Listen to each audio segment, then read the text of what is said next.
Bonjour à tous et bienvenue dans un nouvel épisode de Plus belle la messe. Aujourd'hui, nous allons voir de plus près le plan du missel. Tu te souviens de ce livre ? Mais ouais, je me souviens, c'est un gros livre. Dedans, il y a toutes les prières du prêtre et nous, les servants, on lui présente pendant la messe. Tout à fait, Kylian.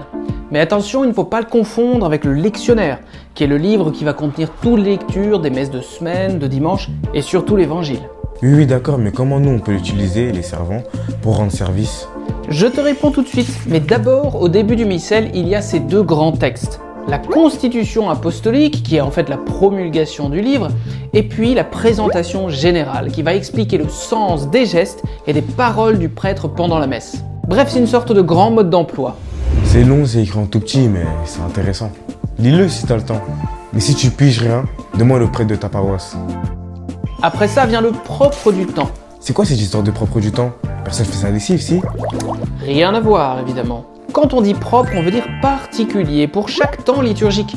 Et tu sais qu'il y en a plusieurs dans l'année. Jette un œil un jour au missel de ta paroisse et tu verras comment ça fonctionne.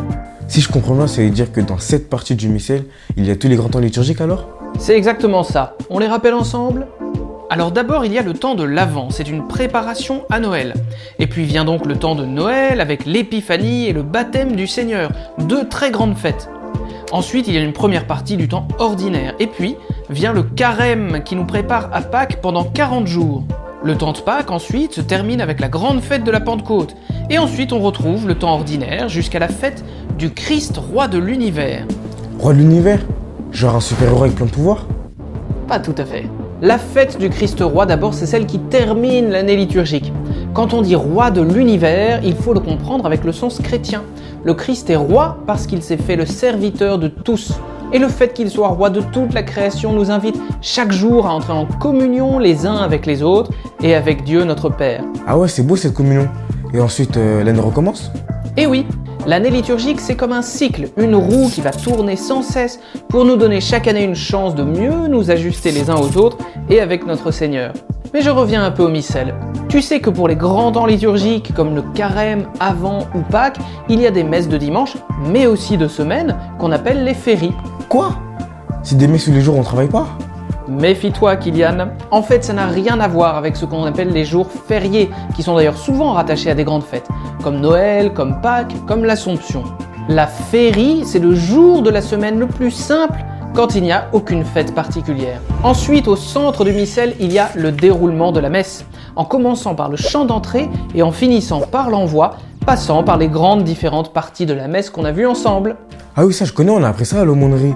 Il y a l'accueil, la liturgie de la parole, la prière eucharistique et l'envoi. Mais après, qu'est-ce qu'il y a ? Ensuite, il y a le propre des saints, c'est un peu comme le propre du temps, mais pour la fête des saints tout au long de l'année. Ah oui, mais pourquoi on fête un saint tel jour et pas un autre ? Bonne question, Kylian. En fait, la plupart du temps, la fête d'un saint, c'est le jour de sa mort, qui est pour nous, chrétiens, le jour de sa naissance au ciel.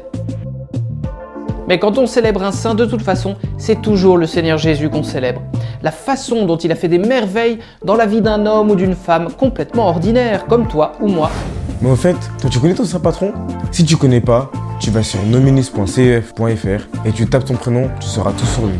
Enfin vient la dernière partie du missel. C'est celle que l'on appelle le commun. On l'utilise pour des fêtes pour lesquelles il n'y a pas de texte particulièrement propre. Après, il y a les messes votives que l'on utilise pour se mettre sous un patronage particulier, par exemple celui de l'Esprit Saint. Et puis, il y a les intentions particulières.